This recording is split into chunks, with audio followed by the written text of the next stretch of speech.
And if you want to add a little something something to spice it up, and by spice it up I mean just add a burst of additional flavor, my recommendations would be tomato sauce,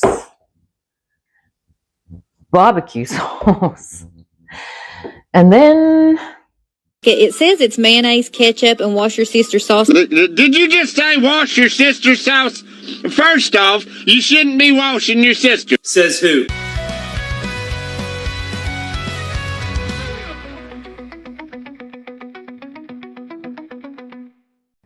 Okay, so this is the night before, the morning after, and what I'm going to do now is just get everything prepared so that tomorrow is a nice cook day. So we're going to need the pot. And before we get into that situation, we have 1 kilogram of Samp and 500 grams red speckled beans.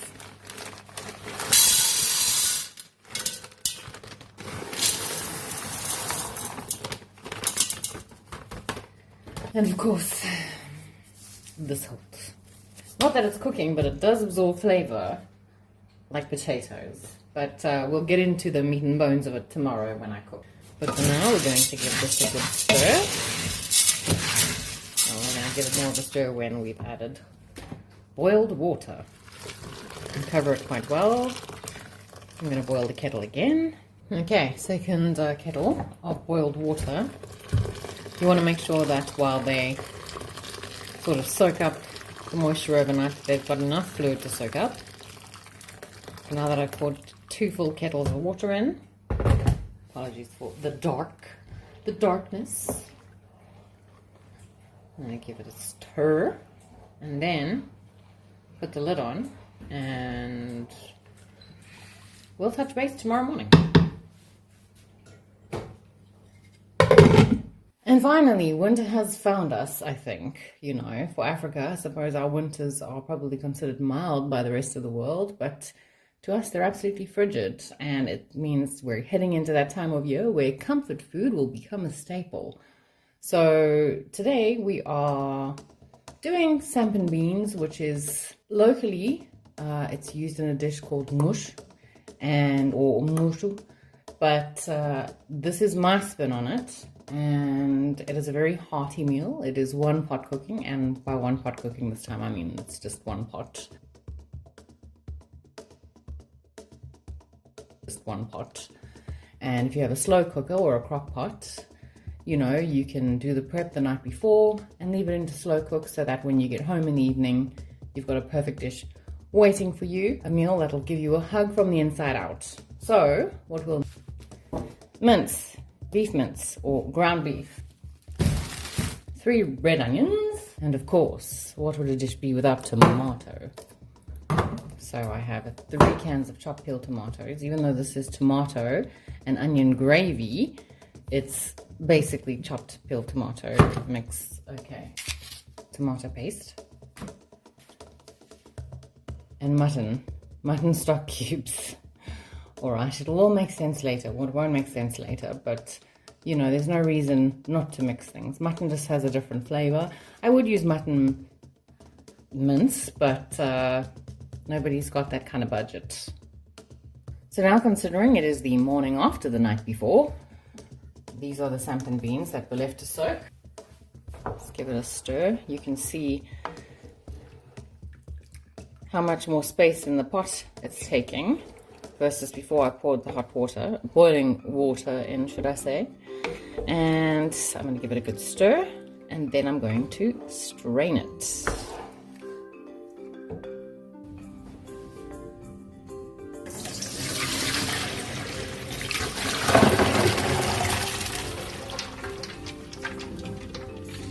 And my camera's acting up again. In any case, make sure that you get everything out of the pot. Alright, so first things first, let's get the onions skinned.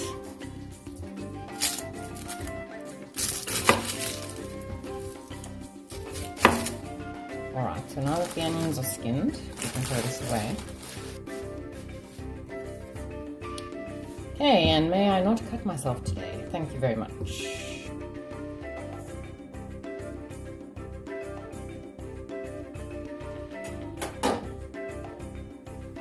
Okay, now that the onions are done, we can get the stove plate on. I'm going to put it on 6 initially and add a dollop of oil so we can get these bad boys. Okay, that was more than a dollop, but we're going to get these bad boys. By bad boys, I mean the onions sauteing.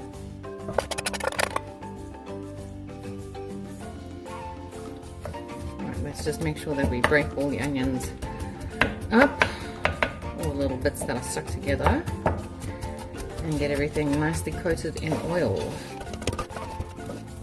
Okay, now for some spice. Obviously we have thyme. Oh, it's the perfect spice. It is the perfect spice. And then some black pepper. Now I normally twist it into the cap, the reason being that especially when steam starts being generated from whatever you're cooking, it can actually damage the mechanism, so this is advisable, although it can be a little awkward sometimes to get the lid off. But that is a better practice than just, you know, twisting it straight into the dish. And then of course, salt. Get that all mixed up. And when it's sauteed, we're going to add the mince. So let's get this doing what needs to happen. And okay, and now I'm gonna put this light on. Where's this light? There's this light. Now, let me find my words. The onions are sauteed sufficiently. Good enough. Okay, so now I'm gonna add the mince. Get out. Thank you. This should not be a difficult process. This should be one of the easiest. Getting the damn mince into the pot. I don't know if you can all see my stylish footwear, but I bought leggings. You can't see it, so I'm going to show you. I bought leggings, and I thought they were full length, but alas, they were not. And my feet are cold, and I don't feel like wearing actual shoes, so I guess this is what we're working with. Okay, now the very lengthy process of breaking the mince down entirely so that we're not serving meatballs with our sampandbeans, and I will see you shortly. Okay, and now that the mince is sufficiently broken down for equal distribution throughout the dish, and seemingly very angry at the fact that it's on the pot, we need to create a well. Because while we will be adding moisture later, that is later's problem. But for the meantime, we need to brown the mince, and you cannot brown mince if it is swimming in a pool of moisture, fluid, liquid, I don't know what to call it, but this runny stuff, all of the above. Okay, now let that be. Alright, what we're going to do in the meantime is we're going to boil the kettle. The kettle is hot. I shouldn't have done that. So now that the kettle has boiled, and I will not touch it again, we're going to be putting stock cubes. So I'm going to just start out with 12 stock cubes. And all you do is just, well, I like to squish the stock cubes a little. Okay, I don't like that kind of stock cube engagement. But you want to squish them a little bit and then put them in. Alright, so let's do that. And I don't know why that jumped out at me like that, because everything's angry at me this morning, gosh. Okay, maybe just do it while it's sealed and then pop it out. Right, I'm not going to bore you.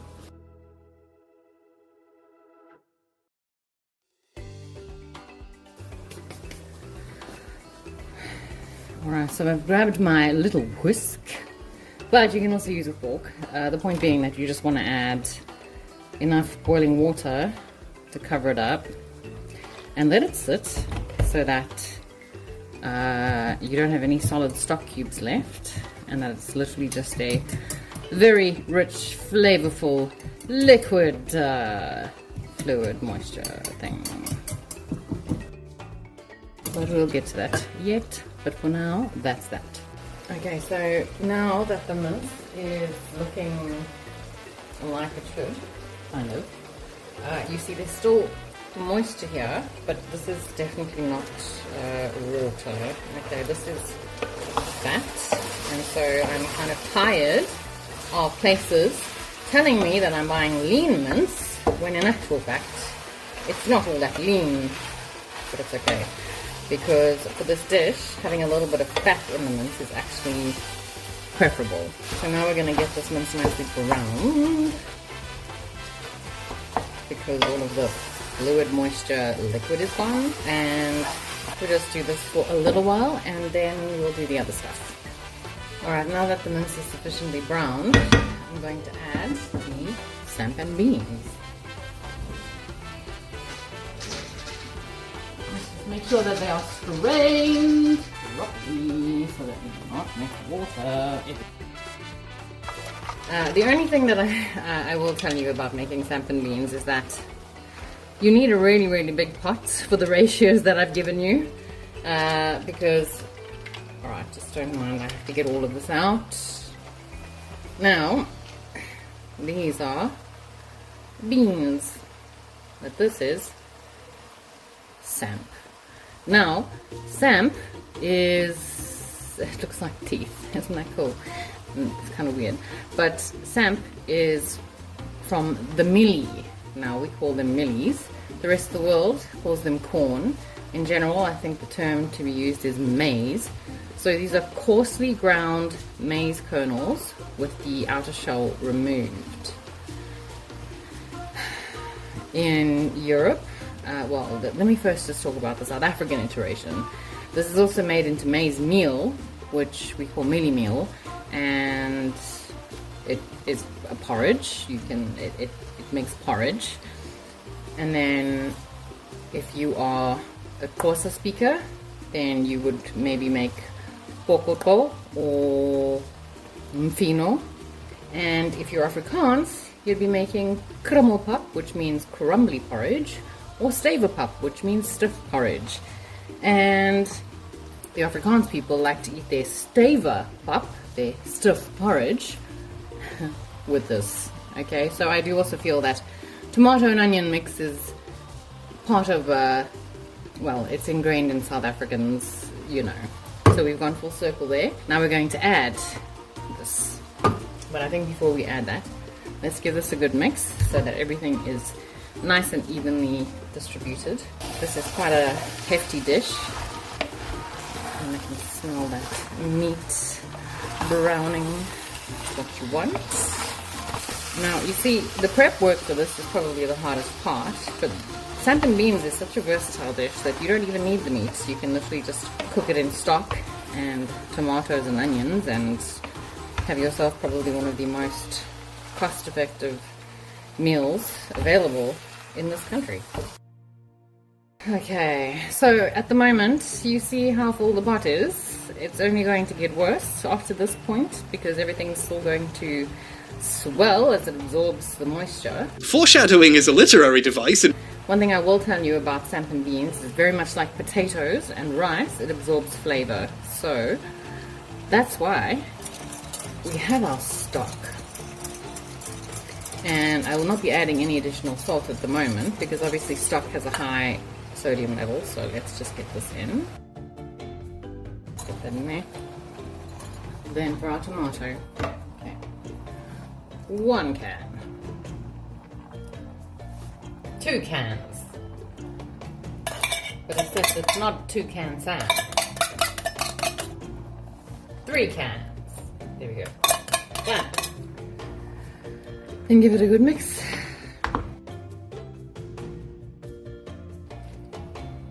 And then before finishing off, and by finishing off I mean the actual ingredients, we'll add the tomato paste.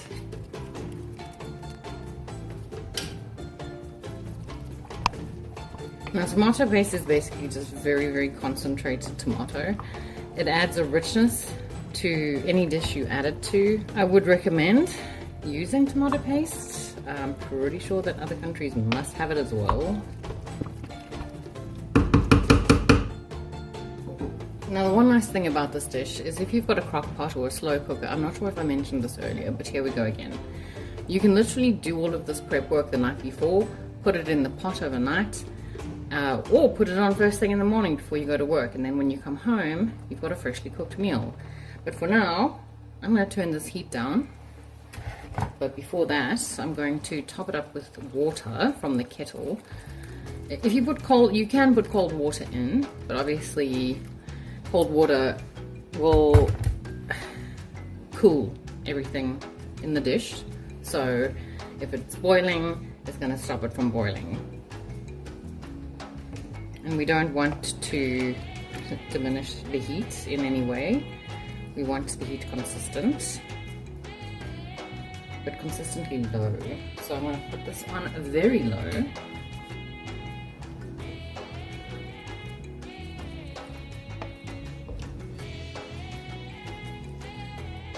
And obviously now it's very precarious to give it a stir because everything is so close to the top. Oh, first world problems, I guess, or rather third world problems, I don't know. But if you are keeping it on the stove top, just remember that, I don't know, you've got to understand your plates. You've got to understand your stove plates, and you've got to be a stove plate whisperer, if you will, because you have to know what your thresholds are. So if you're going to turn it down to a low heat, is it too low? Will it not be doing enough? Or if you have it on 3, is that still too high, and will stuff be boiling and will stuff get stuck to the bottom of the pot? So you need to keep an eye out for stuff not sticking to the bottom. I've turned the heat down now to 2, and I'm going to cover this up, and we'll come back to this later and I'll let you know how much time has passed. But this is a whole day exercise, so this will be ready this evening, and at the moment it's not quite midday.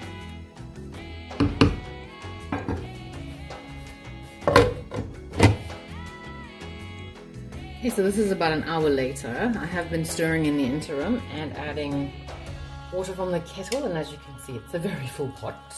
So now this is going to require some very careful wrangling, but I find that if you pull up from the middle, it helps not have all the juices slosh out the sides. Alright, so this is just something that needs to be done very carefully. Either do this in like the world's largest pot, or just make sure that you are not making the same quantity that I'm making.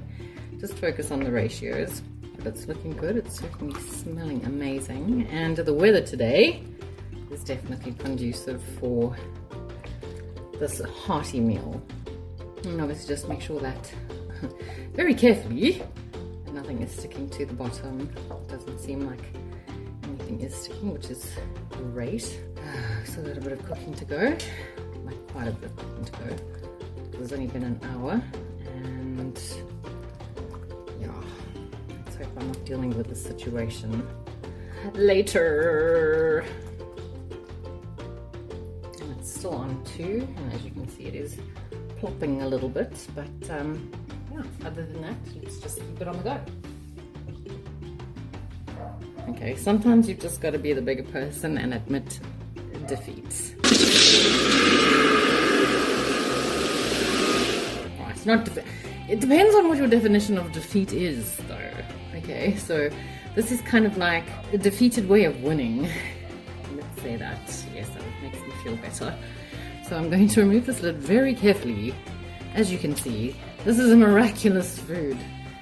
This meal is incredible in the sense that it literally just multiplies itself. But unfortunately, I think because there's more expansion to go, I'm going to have to transplant some into this pot. So it's no longer a one-pot cooking situation, and that's entirely a me problem. To circumvent this situation, I'm going to remove some and place it in another pot. Okay. On the bright side, it's gonna last a while, so that's great. No more cooking videos for the next 2 weeks because we'll be eating samp and beans, which is great. It's really fantastic, especially because the weather's colder now. Obviously, we don't want to leave all of the goodness.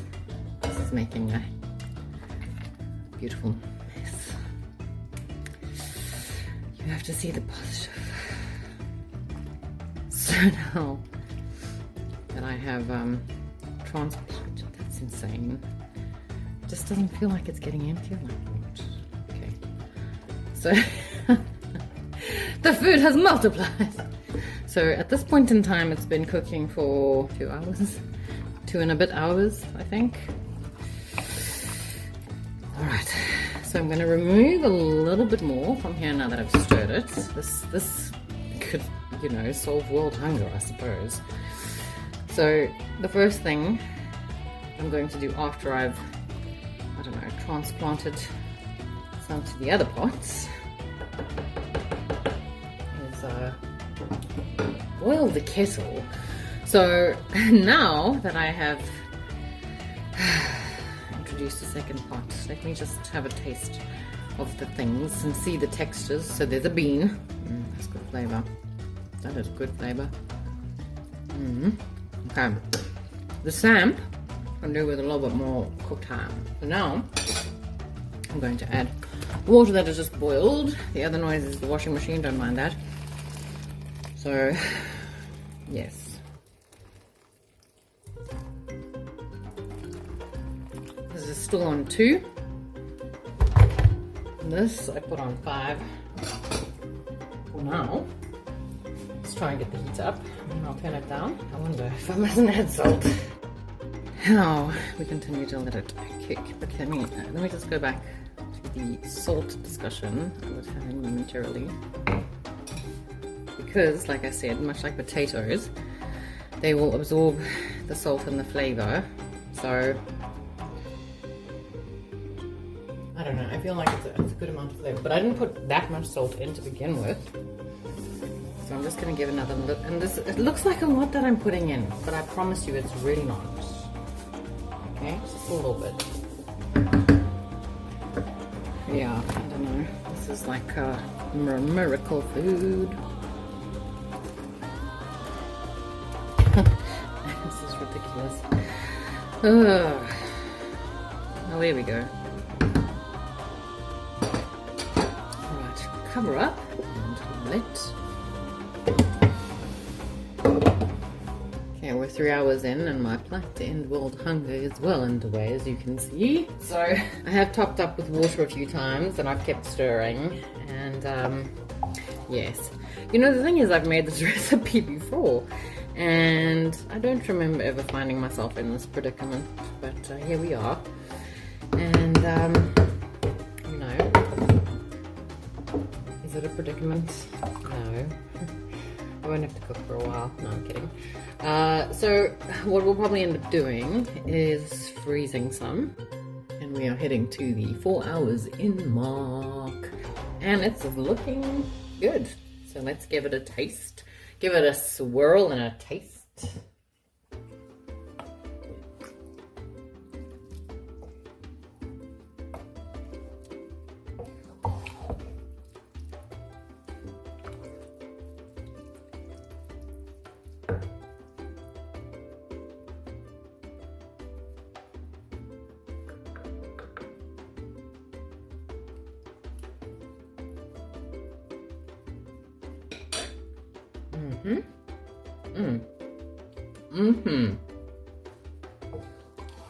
That's what I'm talking about.